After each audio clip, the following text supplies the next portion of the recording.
Welcome to Rauta's Reviews.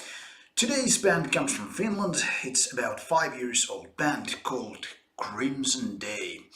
This is their second album and this time they have gone self-financed. In a couple of minutes you'll find the exact reason why. Now let's take a look at this album called At the Mountains of Madness. Here is the cover and the rest of the jewel case, so let's open it a bit. As you can see, this is the cover that is one of the ugliest I've seen in a while. I don't know about you guys, but if I had to shop an album with this kind of cover, I would probably skip it. As we live in the modern days, the QR code and of course the lineup and recording info.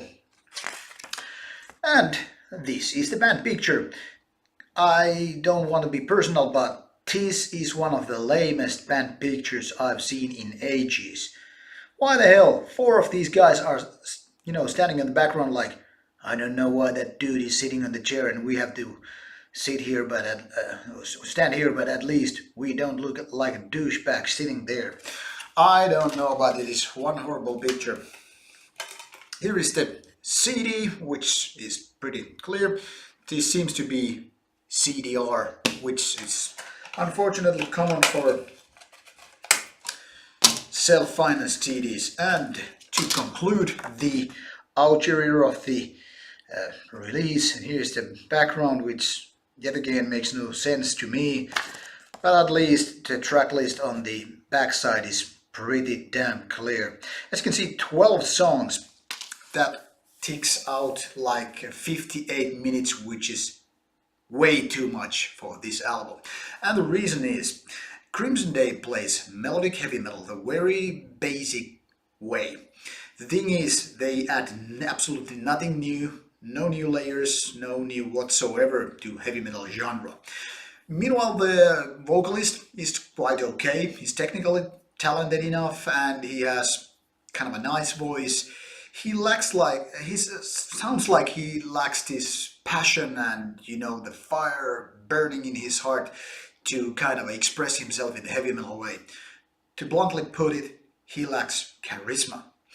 Now, the songs are not exactly better. They are really mediocre ones, like just basic heavy metal riffing, and you kind of expect these approximately 5-minute songs to start at any point until you realize the track has changed and you're like, whoa, that left me absolutely with nothing.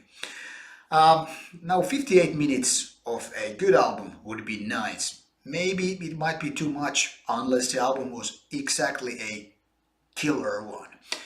But when you get mediocre, when you get just something like okay-ish radio kind of music, but way too long album and way too lengthy tracks, then it really starts to bore you out. Now, pretty much the only good thing on this album is the production. All the instruments, they sound kind of good and kind of powerful.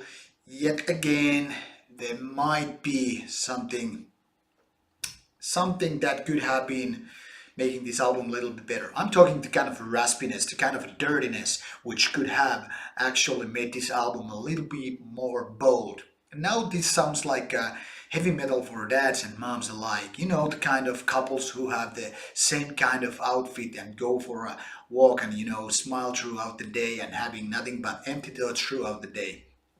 I'm sorry to say, but Crimson Day's second album, it's not a bad album, but it feels like empty to me. It's like a background noise or kind of a non-commercial YouTube free-to-play background music which you can add to your videos. Just remove the vocals and you're good to go.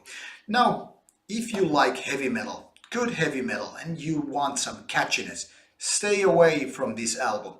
If you are, however, just happy with some basic stuff and you don't like to listen to radio, but you want something melodic, easy to listen, kind of rock heavy stuff while driving to your work or commuting or whatever, this is the perfect album for you. No brains needed, no catchiness involved, just basic melodic heavy metal. That is Crimson Day and the album, which we have here, right here, At the Mountains of Madness. It doesn't drive you mad though, it just leaves you bored. Thank you for watching. Should you have any comments, disagreements or whatever, drop them in the comment box below, and as always, come back for more reviews and more grumpy opinions. As always, stay metal and don't die.